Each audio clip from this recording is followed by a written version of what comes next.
Welcome, everyone. Today is Wednesday, the 19th of February, 2025, and this is the Cluster API Office Hours meeting.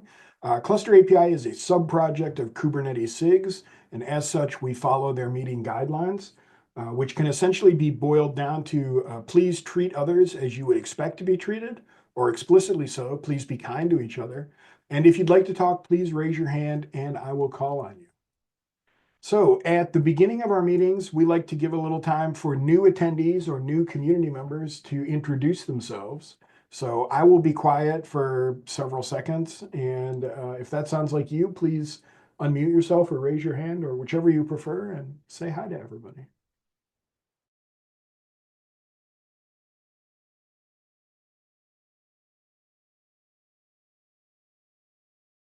I think I can see from the media attendees that most people have already gone through this. So we'll move on to the next part, unless there is a last minute request to say hi to everybody.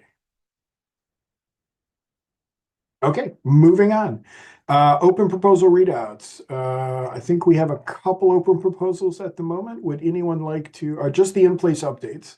Do we have anyone here to talk about the in-place updates? I don't think so. Going once? I can talk. All right, I cool. can give an Thanks, update. Alex. Yeah.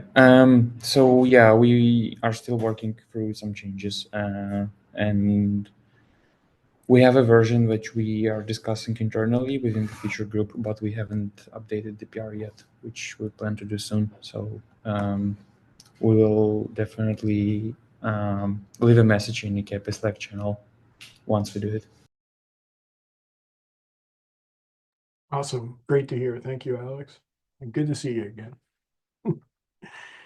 Okay, moving on to our discussion topics. Well, Alex, you got the first one with cluster topology and runtime SDK, so please. Yeah. I wanted to ask, what's the status of graduating these features? I don't see that these issues were updated in some time. So what's the status and is any help needed there? Does anyone know about these? It looks like that first one's back from 2023. This one's a little more recent. Stefan, please. I only know that we tried to look multiple times at it, but realistically, we didn't have the bandwidth. I'm not sure if I can give like concrete hints on what to do. What we basically wanted to do is like, audit like the whole state of the feature and all the open issues and then figure out like, is there anything preventing us to promoting this to beta? For us, at least for now, like the conclusion was that within the next 4 weeks, basically ahead of beta 2, we won't find the time to do it, but we were planning, at least from our side, to look into this after we're done with most of the work we have to do for beta 2. But maybe Fabrizio has some better hints on how to push this forward earlier or how to help with this. No, we have to look into it. I think what I just wanted to add is that from my point of view, those features are they are already way after in the way forward in the graduation process. So API are all v1 beta 2, sorry, v1 beta 1, and it is used in production by a couple of companies now. So it is just us forgetting to do this work back in the past. So I'm not really concerned about the state of the feature. We have good test coverage, good feedback from the community. The work that Stephanie is doing is just, we have a backlog. Let's look if there is something that we want to do before graduate. It is just, when you graduate, it is a moment, and if there is something in the backlog that we care about, that's a good moment to push for it. So it is just more take the opportunity that we are aware of work to be done.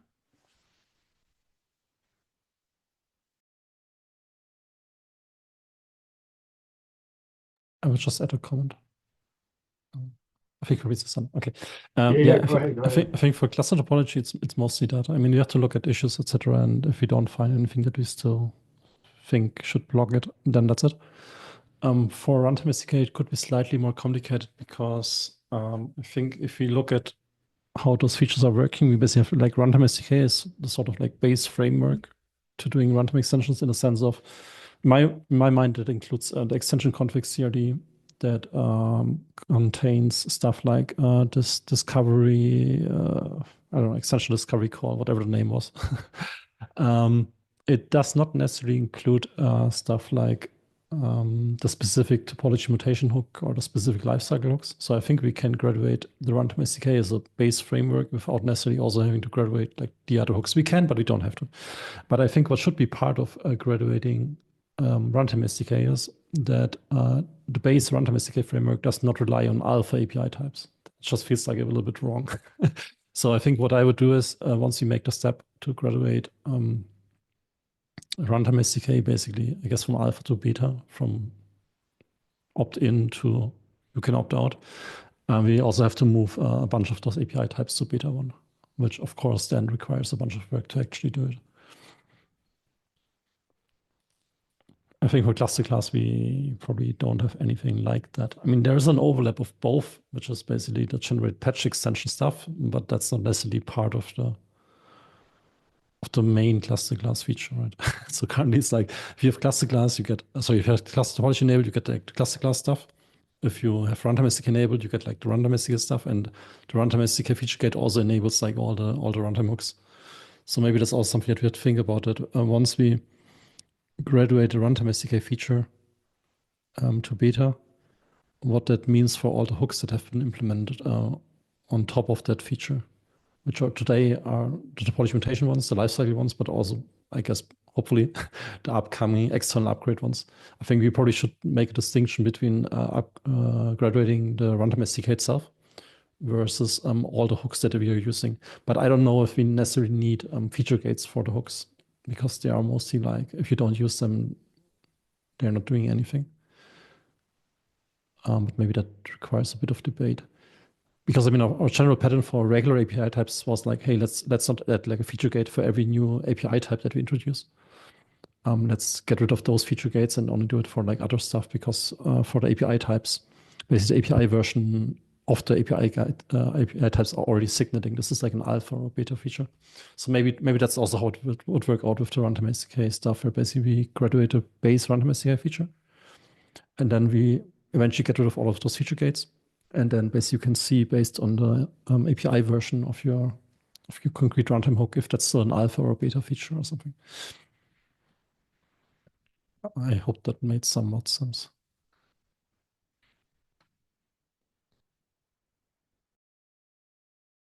I have a feeling it made sense to some people. It is quite complicated though. Alex, please, you got your hand up. Yeah, I just wanted to add that in-place updaters will be these types of hooks, which will be hidden behind the feature gate, right? So probably like this separation will happen anyway. But current lifecycle and topology hooks would probably not be hidden behind feature gate, but in-place updates will be something that will be behind the feature gate. Yeah, we can definitely have like an additional feature gate for those, just because I mean, depending on all the places that we have to touch to make that essentially safe. But we can see during implementation if that's required or not, or if you want it or not. Maybe it's a good thing at least, because we're also saying like, hey, you want to like widely experiment at the beginning. So probably a good thing to have an additional feature gate then for that stuff.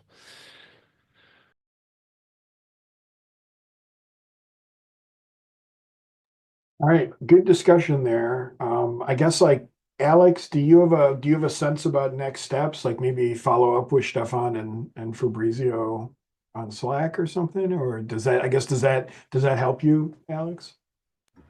Yeah, sure.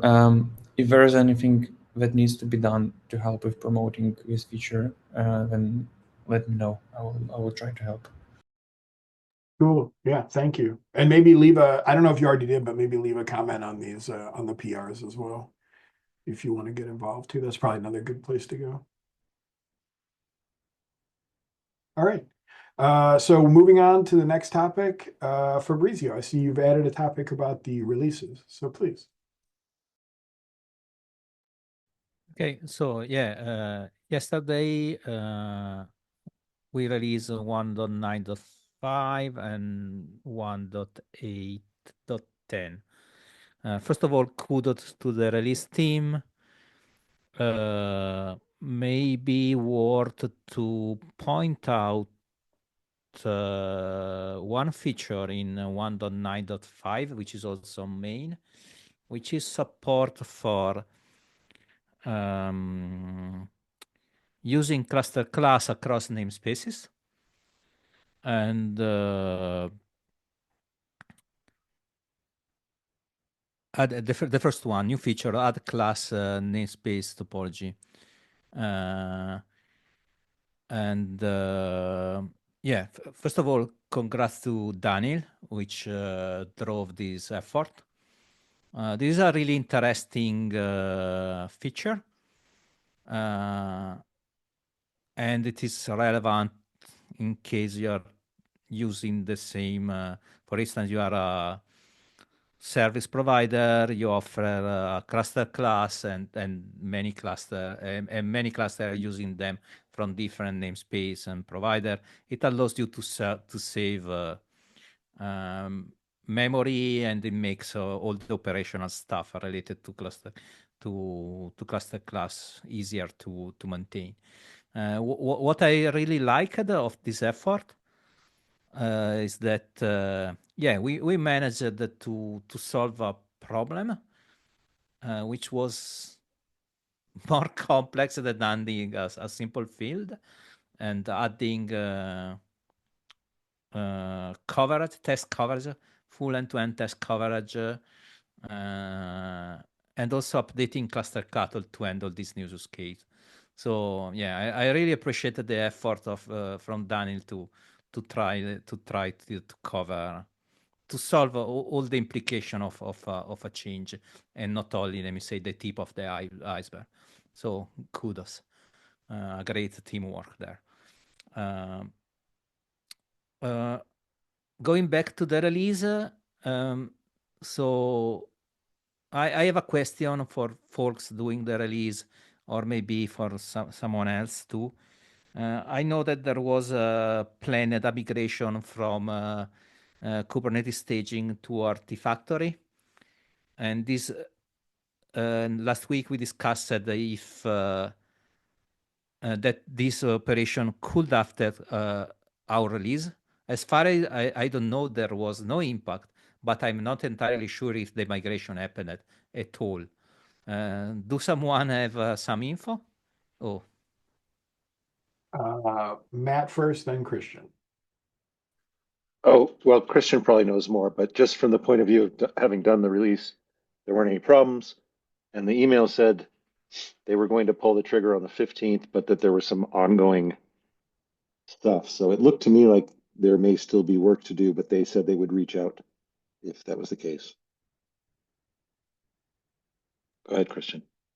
Yeah, my knowledge is that they didn't pull the trigger yet. I've been on the page yesterday of the registry, and it still showed the disclaimer that you have to migrate to the AR before March, so it's still using the old container registry in Google Cloud.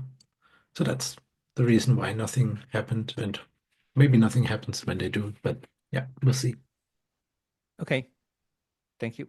Do you think that we should reach out to test infra folks to do something proactively, or let's just wait and see?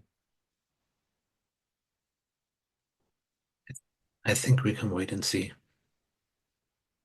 But Stefan. Yeah, I would definitely not push in general. Could be totally okay to just ask like what the current status or something, or what the current plans are, or if there's an issue we can follow. But I'm fine with us just waiting. I mean, what is sort of helpful is if you know when they're planning to do something, right? Because then it doesn't hit us in a phase where we might not have the bandwidth to deal with it. If there is something that interrupts us. Yeah. Okay, makes sense. Probably the first thing that will break is the nightly build. Maybe. Yeah, depending on where it has an Yeah. impact, if it even has an impact, right? I mean, maybe the image promotion during patch releases that we do every month or close to release every week. Okay. Yeah. But I mean, as far as we know, it shouldn't affect news. anything. Yeah. Let's wait for news and then we figure it out. Thank you.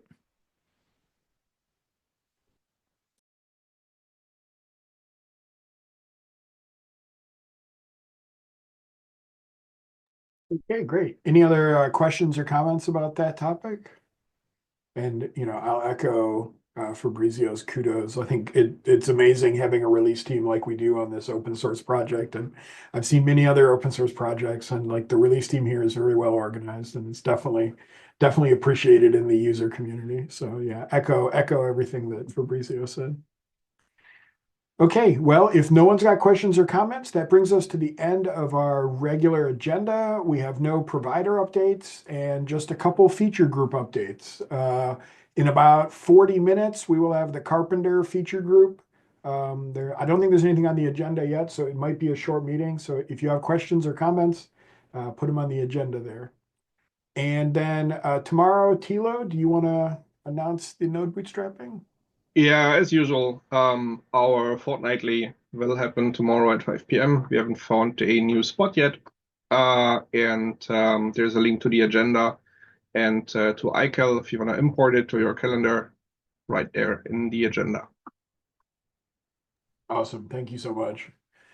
All right. Well, if nobody has anything else they would like to ask or bring up, then I think we can take about 40 minutes of our day back here. So going once, going twice. Okay, we'll call it a meeting. Thanks for coming out, everybody.